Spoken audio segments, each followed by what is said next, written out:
Hello दोस्तों, मैं मोहित स्वागत करता हूँ आपके अपने YouTube channel GK correct with Mohit में। तो दोस्तों, जैसा कि आपको पता है कि यहाँ पर हम लोग डेली 10 बजे करंट अफेयर आपको अपलोड करते हैं, जो आपको GK correct with Mohit channel पे मिल जाता है। करंट अफेयर के दोस्तों आज है 3 तारीख। आज हम 3 तारीख करंट अफेयर देखने वाले हैं। उससे पहले मैं आपको बता दूं कि आज हम लोग क्या क्या पढ़ने वाले हैं। तो आज हम लोग करंट अफेयर के साथ में स्टैटिक जीके पढ़ने वाले हैं।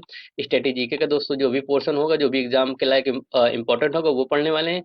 उसके साथ साथ दोस्तों मैं आपको बता देता हूँ कि देखिए, मैं आपको दिखाता हूँ कि हमने बताया था जैसे कि पिछले वीडियो में कि हम डेली परीक्षा कैप्सूल के नाम से जो है नीचे एक सेशन रख रहे हैं। मतलब इसी करंट अफेयर के नीचे ही हम इसी के साथ पढ़ाएंगे, जिससे आपको अलग पढ़ने की जरूरत नहीं है।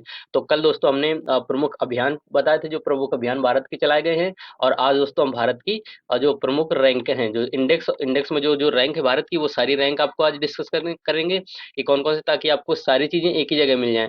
आपको इधर उधर जाने की जरूरत ना पड़े। मान लीजिए आपको रैंक पढ़ना है, तो रैंक के लिए कोई अलग से वीडियो ना, आप जो भी वीडियो देखते जाइए, इसमें डेली डेली कुछ ना कुछ ऐड करते हुए चलेंगे, जो परीक्षा के लिए बहुत ज्यादा इंपॉर्टेंट होगा। ठीक है, तो वो सारी चीज हम ऐड करते हुए चलेंगे। तो आपको जो चीज चाहिए कि इसमें जो परीक्षा कैप्सूल में जो भी ऐड करवाना हो, तो आप कमेंट बॉक्स पर कमेंट कर दीजिए, तो उसके हिसाब से हम उसको ऐड कर दिया करेंगे। ठीक है, तो चलिए आज का वीडियो शुरू करते हो। आज के वीडियो को देखिए, पहला क्वेश्चन है। पहला क्वेश्चन लिखा हुआ है आपका कि हाल ही में एलसीए तेजस मार्क 1 ने अपनी पहली उड़ान कहाँ पूरी की। यानी कि जो एलसीए तेजस मार्क 1 है, इसने पहली उड़ान कहाँ भरी है। तो इसका राइट आंसर क्या हो जाएगा? इसका राइट आंसर है दोस्तों आपका बंगलौर में। कहाँ की है? बंगलौर में। और जो एलसीए तेजस मार्क 1 है, इसको किसने बनाया? तो इसको एचएएल ने बनाया, हिंदुस्तान एरोनॉटिक्स लिमिटेड ने बनाया। एचएएल की स्थापना कब हुई थी? तो 1940 में हुई थी। कहाँ पर है ये? बंगलौर में है। ठीक है, तो बंगलौर में ही एचएएल है, और उन्होंने ही बनाया, और वहीं पर ही इन्होंने उड़ान स्टार्ट की है। जाहिर सी बात है, इन्होंने बनाया वहीं पर, बंगलौर में ही एचएएल है, वहीं पे बनाएगा, तो वहीं से ही उड़ान स्टार्ट हुई है। ठीक है, तो ये हो जाएगा इसका क्वेश्चन। इसका आंसर हो जाएगा बंगलौर। अब अगला क्वेश्चन पे चलते हैं हम लोग। देखिए, अगला क्वेश्चन है, अगला क्वेश्चन है हाल ही में नरेंद्र मोदी की। देखिए क्या लिखा हुआ है। हाल ही में नरेंद्र मोदी जी ने आरबीआई की 90वीं वर्षगांठ, किसकी? आरबीआई की। आरबीआई की 90वीं वर्षगांठ की गांठ कहाँ मनाई है? यानी कि जो उद्घाटन समारोह का किया था, वो कहाँ पर किया हुआ है? बताइए। तो इसका राइट आंसर क्या हो जाएगा? इसका राइट आंसर है मुंबई। कहाँ पर किया गया है? मुंबई में। ठीक है, इससे पहले देखिए दोस्तों, अगर इसका इसका अगर आपको पीडीएफ चाहिए, तो पीडीएफ टेलीग्राम में जुड़ जाइए। टेलीग्राम का लिंक डिस्क्रिप्शन में दिया हो, वहां से आप ऐड हो सकते हैं। ठीक है, वहां से आप टेलीग्राम में जुड़ जाइए। वहां पर मैं आपको अपडेट देता रहता हूँ, और ये सारी पीडीएफ वहीं पर आपको मिल जाएंगे। ठीक है। अब देखिए यहाँ पर हमारे चैनल पर जियोग्राफी से रिलेटेड अभी क्वेश्चन और उसका टॉपिक की प्रैक्टिस चल रही है अभी। आज हम लोगों ने वीडियो डाला हुआ है दोस्तों। किसका वीडियो डाला हुआ है? तो आज हम लोगों ने डाला हुआ है दर्रों का वीडियो। दर्रे से जो क्वेश्चन बनते हैं, वो सारे क्वेश्चन आपको मिल जाएंगे। और दर्रे से उससे क्वेश्चन के साथ साथ उसका जो डिटेल है, पहले डिटेल पढ़ाई गई, फिर उसके बाद क्वेश्चन कराए गए। ठीक है, तो वो सारी चीजें आपको वहीं पर मिल जाती हैं। अब देखिए, इसके परीक्षा बिंदु की बात कर लेते हैं। तो परीक्षा बिंदु में आरबीआई की, पहले आरबीआई की इसमें बात आई है, तो आरबीआई की बात कर लेते हैं। तो आरबीआई 1934 में एक्ट आया था। 1 अप्रैल 1935 को इसकी स्थापना हुई थी। ठीक है, एक्ट 1934 का 1 अप्रैल 1935 को इसकी स्थापना हुई थी। इसका पहले जब स्थापना हुई थी, तब हेडक्वार्टर कोलकाता में था। तब कहाँ पर था? हेडक्वार्टर कोलकाता में था। अब मुंबई में 1937 से अब कोर्ट जो है इसका है, इसका जो हेडक्वार्टर है, वो अब मुंबई में है। ठीक है, इससे पहले कोलकाता में हुआ करता था। 1 जनवरी 1949 को इसका राष्ट्रीयकरण कर दिया गया था। 1 जनवरी 1949 को इसका राष्ट्रीयकरण कर दिया गया था। इसके जो पहले गवर्नर थे, ऑसबॉर्न स्मिथ थे, जो भारतीय नहीं थे। अब पहले भारतीय की बात करते तो सीडी देशमुख थे। पहले भारतीय गवर्नर की बात कर ले तो सीडी देशमुख थे। समिति की बात करते तो समिति यंग हिल्टन आयोग समिति थी। कौन सी समिति थी? यंग हिल्टन आयोग समिति की सिफारिश से ही आरबीआई की स्थापना हुई थी। ठीक है, और जो आरबीआई की 90वीं वर्षगांठ मनाई गई, तो कब मनाई गई है? मुंबई में मनाई गई है। और मोदी जी ने मनाई, कब मनाई है? तो 1 तारीख को, 1 अप्रैल को। देखिए, 1 अप्रैल का इसका स्थापना दिवस है, तो 1 अप्रैल को इसको मनाया गया है। ठीक है, चलिए अगले क्वेश्चन पे चलते हैं।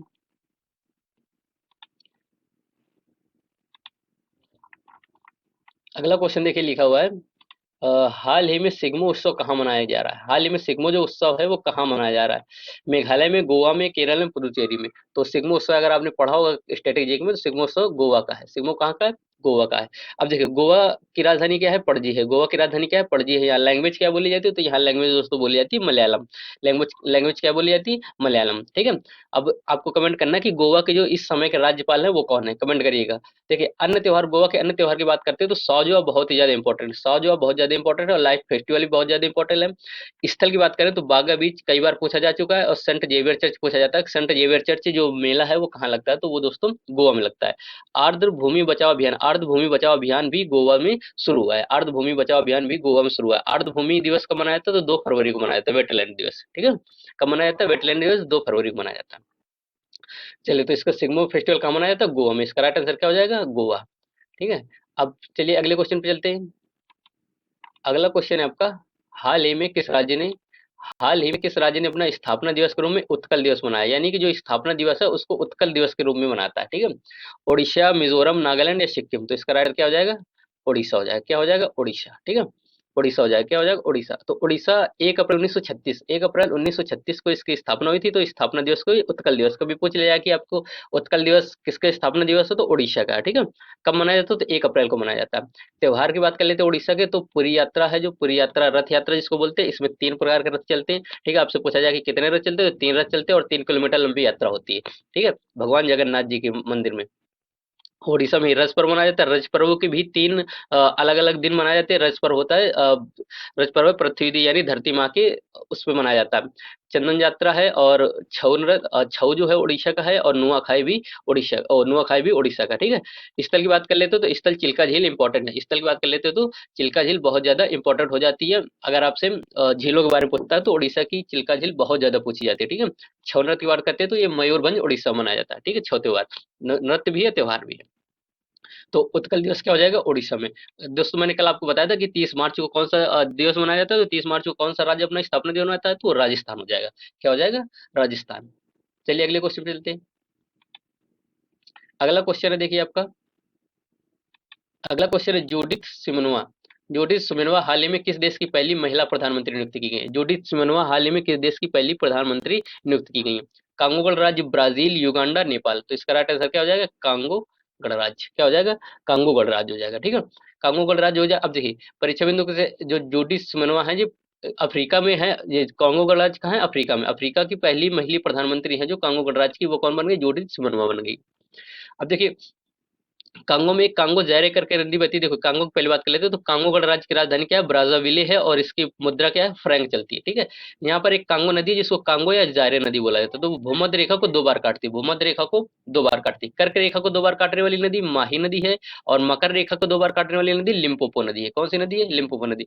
कर्क रेखा को कर्क रेखा को माही नदी काटती है, मकर रेखा को लिम्पोपो नदी काटती है, और कांगो या जायरे नदी भूमध्य रेखा को काटती है। ठीक है, ये हो जाएगा इसका राइट आंसर। तो राइट आंसर क्या है? जूडी सिमोनवा कांगो गणराज्य की पहली महिला प्रधानमंत्री नियुक्त की गई है। ठीक है, चलिए अगले क्वेश्चन पे चलते हैं। अगला क्वेश्चन है, देखिए अगला क्वेश्चन है, हाल ही में अंतर्राष्ट्रीय गीता महोत्सव दिवस यानी अंतर्राष्ट्रीय गीता महोत्सव कहाँ मनाया जाएगा, यानी कहाँ आयोजित होगा? बताइए, अंतर्राष्ट्रीय गीता महोत्सव कहाँ आयोजित होगा? तो इसका राइट आंसर क्या है? श्रीलंका। श्रीलंका है। इसका राइट आंसर क्या है? श्रीलंका। श्रीलंका दोस्तों, श्रीलंका की राजधानी जयवर्धनेपुर इकोट्टे है, और यहाँ पर जो रुपया चलता है वो श्रीलंका ही रुपया चलता है। ठीक है, भारत और श्रीलंका के मध्य जो है, जैसे ये अपना भारत है और यहाँ पर जो है श्रीलंका है, तो इसके बीच में जो खाड़ी है उसको जो जलडमरू मध्य है उसको क्या बोलते हैं? पाक जलडमरू मध्य बोलते हैं। ठीक है, ये श्रीलंका के बारे में। तो अंतर्राष्ट्रीय गीता महोत्सव बहुत याद रखिए, गीता महोत्सव काफी इंपॉर्टेंट फेस्टिवल है। ये कहाँ मनाया जाएगा? श्रीलंका मनाया जाएगा। कहाँ मनाया जाएगा? श्रीलंका मनाया जाएगा। ठीक है, चलिए अगले क्वेश्चन पे चलते हैं। देखिए अगला क्वेश्चन है आपका, खेलो इंडिया यूनिवर्सिटी गेम कहाँ आयोजित हुए थे? जो 2023 के खेलो इंडिया यूनिवर्सिटी गेम थे वो पक्कर कहाँ पर आयोजित हुए थे? तो वो आयोजित हुए थे उत्तर भारत में। कहाँ पर आयोजित हुए थे? उत्तर भारत में, 2023 के। ठीक है, उसमें जो देखिए उत्तर भारत में हुए थे, ये चौथे नंबर के थे। कौन से नंबर के थे? चौथे नंबर के थे। अब अष्टलक्ष्मी इसका शुभंकर था। कौन था? अष्टलक्ष्मी इसका शुभंकर था। सबसे ज्यादा पदक किसने जीते थे? चंडीगढ़ ने जीते। सबसे ज्यादा पदक चंडीगढ़ ने जीते। अगर पहले की बात कर लेते हैं तो पहले दोस्तों गुवाहाटी में हुए थे। ये देखिए यूनिवर्सिटी गेम है। आपसे पूछ लीजिए खेलो इंडिया यूथ गेम्स कहाँ हुए थे? तो तमिलनाडु में थे। कहाँ हुए थे? तमिलनाडु में। अगर आपसे पूछा जाए खेलो इंडिया पैरा गेम्स पे यानी पैरा एथलीट्स जो होते हैं उनके लिए गेम्स कहाँ होते? तो उनके लिए गेम्स दिल्ली में होते हैं। ठीक है, तो खेलो इंडिया यूनिवर्सिटी गेम 2023 के कहाँ हुए थे? उत्तर भारत में। सबसे ज्यादा पदक किसने जीते थे? चंडीगढ़ ने जीते थे। यानी उत्तर भारत के दो या उत्तर प्रदेश का दो, सब एक ही चीज है। और चौथे नंबर के हुए थे अष्टलक्ष्मी इसका शुभंकर। सबसे ज्यादा पदक चंडीगढ़ ने जीते। इसमें ज्यादा से ज्यादा क्वेश्चन ये पूछा जाता है कि पहली बार कब शुरुआत की गई थी? तो 2000 का नाम पहली बार गुवाहाटी में स्टार्ट हुआ था। कब हुआ था? गुवाहाटी में था 2019-20 के लगभग। ठीक है, ये हो जाएगा इसका राइट आंसर। अगले क्वेश्चन पे चलते हैं।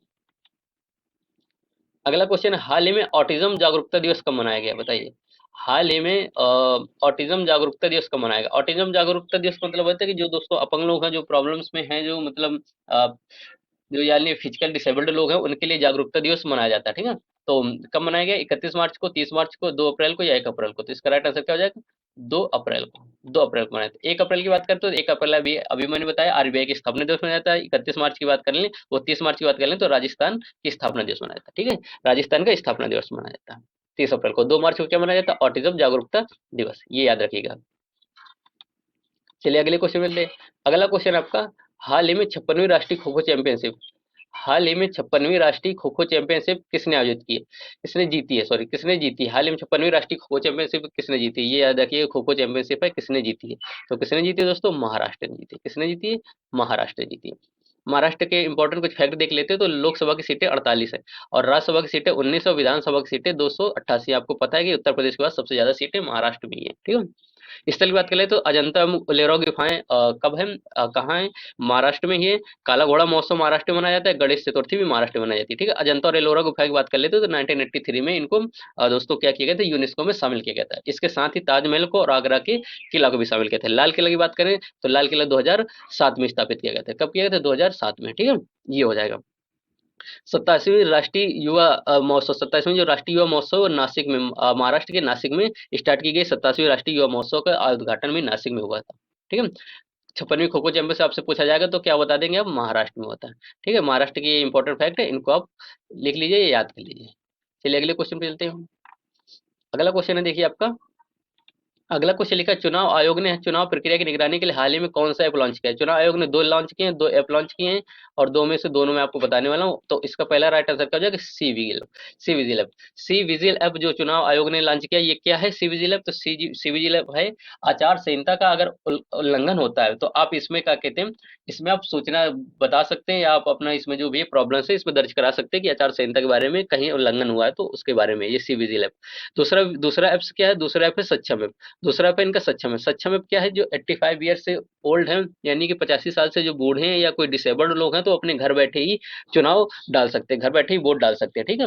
ये दोनों मैं आपको बता दिए मैंने कि सीविजिल ऐप के काम क्या है और सक्षम ऐप का काम क्या है। पूछ लिया जाता है, डायरेक्ट काम पूछ लेते हैं कि सक्षम ऐप किस लिए लॉन्च किया गया, तो सक्षम ऐप जो है 85 साल या उससे ज्यादा और या तो फिर अपंग लोग हैं तो उनके लिए घर बैठे ही वोट डालने की सुविधा है। सीविजिल ऐप है आचार संहिता को उल्लंघन करने के लिए, ठीक है। मतलब उल्लंघन कर रहे हैं तो उसकी जो है उसके खिलाफ कार्रवाई करने के लिए, ठीक है। आर्टिकल की बात करें, अब देखिए चुनाव आयोग की बात कर लेते तो चुनाव आयोग को आर्टिकल जो है वो 324 में एक संवैधानिक निकाय है, प्रॉपर इसका संविधान में उल्लेख दिया है। भाग 15 के 324 में इसका उल्लेख है। मेंबर की बात करें तो मेंबर एक उसका मुख्य चुनाव आयुक्त होता है, दो उसके उप चुनाव आयुक्त यानी कि सहयोगी होते हैं। प्रथम चुनाव आयुक्त की बात कर लेते तो सुकुमार सेन है। प्रथम चुनाव आयुक्त की बात है सुकुमार सेन है। आप इस समय कमेंट करके बताइए कि इस समय हमारे चुनाव आयुक्त कौन है, ठीक है। तो चुनाव आयोग ने चुनाव प्रक्रिया की निगरानी रखने के लिए किसको लॉन्च किया? सी विजिल ऐप को। इसको सी विजिल ऐप को चुनाव आयोग ने कितने लॉन्च किए? 2 ऐप लॉन्च किए, ठीक है। ये हो जाएगा चुनाव आयोग के बारे में जानकारी। अब देखिए, अब लोग चलते हैं अपने परीक्षा कैप्सूल पर। अब हम लोग अपने परीक्षा कैप्सूल पर देख लेते हैं। कल हम लोगों ने देखा था प्रमुख अभियान, आज हम लोग देख रहे हैं भारत की जो प्रमुख रैंक है, किसमें क्या क्या रैंक है, ठीक है। आप लोगों को कल क्या चाहिए परीक्षा कैप्सूल में? कमेंट करके बता दीजिए कि परीक्षा कैप्सूल में कल मैं क्या ऐड करके लाऊं, ठीक है। तो यहाँ पर आपको इंडेक्स से लिखे, यहाँ पर रैंक लिखे। देखिए भुखमरी सूचकांक में भारत की रैंक कितनी है? 111 है। कितनी है? 111 है। प्रेस फ्रीडम की बात करें तो 161 है। अभी देखिए हम लोग डायरेक्ट याद कर लेते हैं, कोई ये नहीं कि पहले में नंबर पे और दूसरे नंबर पर, कुछ नहीं करना, आपको सिर्फ डायरेक्ट याद कर लेना है। इसके बाद मैं आपको बताऊंगा दूसरे, एक ही वीडियो में आपको सारी चीजें नहीं देने वाला हूँ, क्योंकि एक ही वीडियो में दे दूंगा तो सब चीजें क्या हो जाती है, मिक्स हो जाती है। तो मिक्स होने पर काफी चीजें कंफ्यूजन में आ जाती है। तो आज मैंने आपको भूखमरी के इंडेक्स बताऊंगा और फिर कुछ दिन, एक दो वीडियो के बाद मैं आपको बताऊंगा कि इनको जारी कौन करता है, ठीक है। क्योंकि जारी करना भी पूछ लेता है, ठीक है। जारी करता भी मैं आपको बताऊंगा, लेकिन आज बता देता है तो कंफ्यूजन में हो जाते हैं, क्योंकि इतने सारे इंडेक्स हैं तो इनमें सब में मिक्सअप हो जाता है। तो भुखमरी सूचकांक कब है दोस्तों? 111 में। कितने में? 111 में। प्रेस फ्रीडम की बात करते हो तो 161 में है। एचडीआई यानी मानव विकास सूचकांक में कितना है? 134 है। मानव विकास सूचकांक में 134 है। जेंडर इनइक्वलिटी में 108 है। जेंडर इनइक्वलिटी में 108 है। भ्रष्टाचार की बात करें तो भ्रष्टाचार में दोस्तों 93 नंबर पे है इंडेक्स में भारत की रैंक। पर्यावरण प्रदर्शन में बात करें तो पर्यावरण प्रदर्शन में 7वीं रैंक है। पर्यावरण प्रदर्शन में कितनी रैंक है? 7वीं रैंक है। जेंडर गैप की बात करें तो जेंडर गैप 127 नंबर पे। जेंडर गैप में अगर पूछ लिया जाए कि जेंडर गैप में भारत की रैंक क्या है तो 127 है। और खुशहाली की बात करें, खुशहाली सूचकांक में 126वीं रैंक है। बताइए दोस्तों 126 नंबर पर हम लोग खुशहाल हैं, ठीक है। ये है इसका भारत की क्या है इंडेक्स में रैंक है, जो 126वें नंबर खुशहाली सूचकांक में, ठीक है। तो ये सारी रैंकें हैं। भुखमरी सूचकांक आपका 111 में हो जाएगा, प्रेस फ्रीडम आपका 161 में हो जाएगा, एचडीआई आपकी 134 में हो जाएगी, जेंडर इक्वलिटी 108 में, भ्रष्टाचार 93 में, पर्यावरण प्रदर्शन 7 में, जेंडर गैप 127 में, खुशहाली सूचकांक 126 में हो जाएगा। ये आपका परीक्षा का मोस्ट इंपॉर्टेंट क्वेश्चन है, मोस्ट इंपॉर्टेंट है। अब दोस्तों देखिए, ये सारे जो क्वेश्चन है ना, ये बहुत ही इंपॉर्टेंट क्वेश्चन है। ये सारे के सारे ऐसे क्वेश्चन है जो एग्जाम में ज्यादा से ज्यादा पूछने की संभावना है। ठीक है, मैं वही क्वेश्चन आपको यहाँ पर लगाता हूँ, ऐड करता हूँ, और वही क्वेश्चन की मैं जो परीक्षा बिंदु में जो परीक्षा बिंदु है दोस्तों, ये कहीं ना कहीं पूछा जा चुका है या पूछे जाने की संभावना है। वही चीज मैं आपको स्टैटिक जीके के तौर पर देता रहता हूँ। ठीक है, तो आप लोग इसको देखिए, ज्यादा से ज्यादा शेयर करिए। इसका पीडीएफ चाहिए तो आप पीडीएफ टेलीग्राम मिल जाएगा, टेलीग्राम का लिंक डिस्क्रिप्शन में मिल जाएगा आराम से। अगर आपको टेलीग्राम का लिंक नहीं मिलता तो आप टेलीग्राम में जाकर GK crack with Mohit official search कर सकते हैं, उसमें भी आपको मिल जाएगा। ठीक है, अब देखिए आपका आज का क्वेश्चन क्या है। आज का क्वेश्चन है आपको कि खुशहाली सूचकांक में भारत की रैंक क्या है। इसका कमेंट बॉक्स पर कमेंट करिए, खुशहाली सूचकांक में भारत का रैंक क्या है। ठीक है, और दोस्तों आज हम लोग वीडियो डालने वाले हैं दर्रे का, तो आप उसमें बिल्कुल उसको देखना मत भूलिएगा। बहुत ही बेहतरीन वीडियो, आप एक बार देखिए, उसको जा करके देखिएगा। गारंटी देता हूँ कि दर्रों से कोई भी क्वेश्चन, किसी भी प्रकार का क्वेश्चन, आप ये मान लीजिए कि पीसीएस लेवल तक का भी क्वेश्चन अगर उसमें आता है तो उससे बाहर बिल्कुल नहीं जाने वाला है। ठीक है, तो उसको जरूर देखिएगा, एक बार मेरे कहने से देख लीजिएगा जा करके। ठीक है, तो खुशहाली सूचकांक में भारत की रैंक क्या है, इसको आपको कमेंट बॉक्स पर कमेंट बताना है। तो चलिए दोस्तों, आज के लिए इतना ही। अगर वीडियो अच्छा लगे तो वीडियो को लाइक करें, चैनल को सब्सक्राइब जरूर कर लें। पीडीएफ दोस्तों डाउनलोड करनी हो तो मैंने बता दिया कि पीडीएफ आपको कहाँ मिल जाएगी। ठीक है, तो चलिए आज के लिए इतना ही। जय हिंद, जय भारत, मस्त रहिए, पढ़ते रहिए, मुस्कुराते रहिए।